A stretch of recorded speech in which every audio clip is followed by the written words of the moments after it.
From the realm of fire itself, Hammerhal Aksha is one of the most respected and majestic cities of all the mortal realms.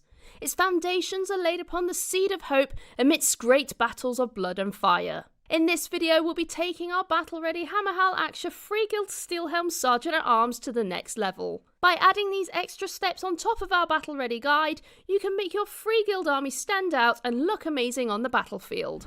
The paints we'll be using are on the screen right now, and any additional equipment we've used, but you can use any brushes you feel most comfortable with. If you haven't started painting your Free Guild Steelhelms at all, go check out our battle-ready guide out first. And if you're new to painting or want to brush up on your skills, you can check out our Citadel Colour Painting Essentials videos to learn all about paints and painting techniques.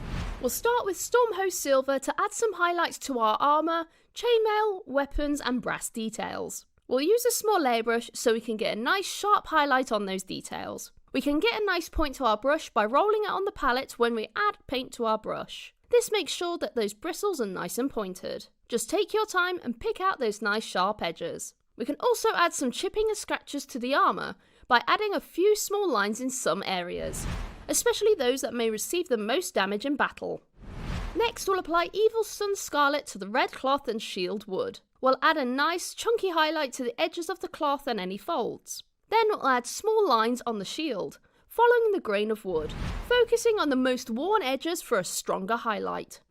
Once we have that highlight done, we can use Besticore Flesh to add an edge highlight to our red cloth and wood, adding a sharper, brighter edge to those details we started, but making sure that it's still small enough that we can see the Evil Sun Scarlet still through it, emphasising our lighting.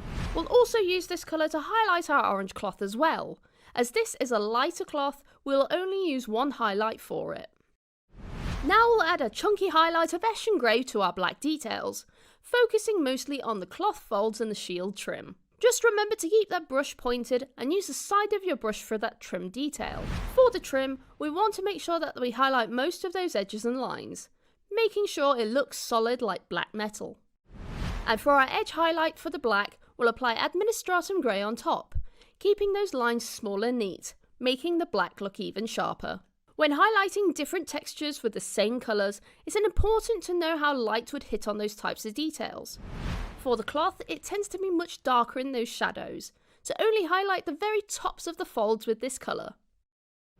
Now we can look at the leather details, and we'll start with a chunky highlight of Gorthor Brown for the raised folds and edges. If you have painted your weapon hafts in the same colour from our previous video, you can also use this to highlight the wood. Worn leather has a rough edge, so we want to make sure that we get every edge of the straps and folds. This creates more of a worn-torn style for your troops. After that, we can add an edge highlight of Baneblade Brown to those very edges and raised areas of the leather. Picking out some folds and edges with this colour, as well as making a few scratches, can add so much character to your models, making them look even more realistic. Now we can move on to the skin we started painting in our battle-ready guide. We went for a darker skin tone like on the box art miniature, so we'll add a light layer on the cheeks, nose, lower face of Blood Reaver flesh, leaving the recesses nice and dark. Just use a small amount of thinned paint, using the tip of the brush to gently apply it on those details. If you find you've filled in a recess, you can always go back with the previous colours in our battle-ready guide. Next, we'll finish off the skin with a smaller, sharp highlight of Night Questor flesh on the top areas of the cheek, nose and lips. Just keep it light in application to keep it as natural as possible. And to finish off our model, we'll be using Screaming Skull to highlight our cream details like the shield centre, cloth trim and weapon hafts.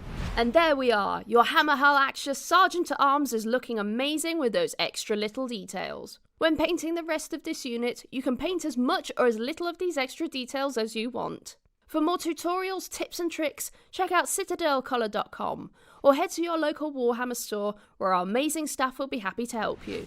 Well, we hope you enjoyed this video and we'll see you next time. Bye bye!